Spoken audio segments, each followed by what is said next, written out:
white hat. I always figure if the white hat is good enough for Ronald Reagan, it's good enough for Bob Barr.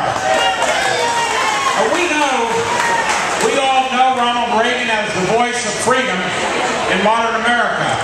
We know also, as we celebrate our Independence Day, the faces of freedom of times past.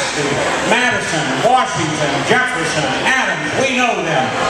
We also know, as they did, what the face of tyranny looks like. To them, it was King George.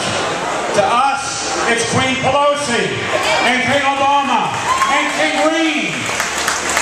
The name may change, the face may change, but tyranny remains the same. It remains the battle that we must fight today, the same as our forefathers did beginning 237 years ago. So on this day in which we celebrate our independence, in which we understand and we stand up for what America was, is, and shall always remain the land of the free and the home of the brave, let us recommit ourselves, join with me in recommitting ourselves to going to Washington and actually doing something to get those scoundrels out of there. So I want to thank Chairman Denby and the Cobb County Republican Party and all of the volunteers that made this day possible, as they do every year.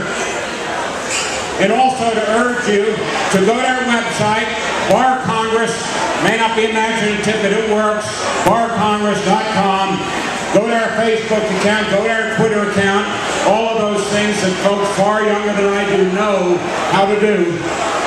And also go to our website. We have a new site started up, the 1776 group. So thank you, Chairman Denby. Thank you all for being here. And let's get out there and fight for freedom as our ancestors did. Thank you, Joe. Good afternoon. Happy Independence Day. Today's the day that we celebrate the independence of our nation.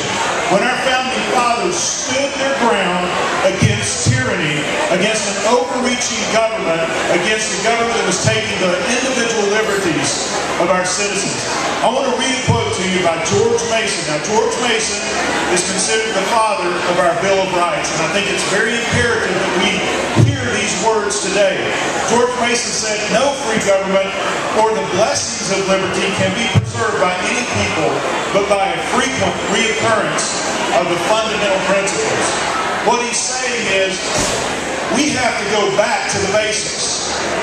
Government has grown to the point where it has become destructive to the liberties of the individual. It's time to get back to the basics that are written in the document that we're celebrating today, that God is the giver of our rights, not government, but God is the giver of our rights, that we are endowed with these rights equally, and that it is the responsibility of government. Now listen to this. Our founding fathers said the sole responsibility of government is to preserve the rights of the individual. These are the basics that we must get back to if we're going to preserve this nation as a nation of freedom, a nation of liberty, and a nation that we all have the freedom to pursue happiness. This is what we have to get back to. This is why the only reason I want to go to Washington, D.C.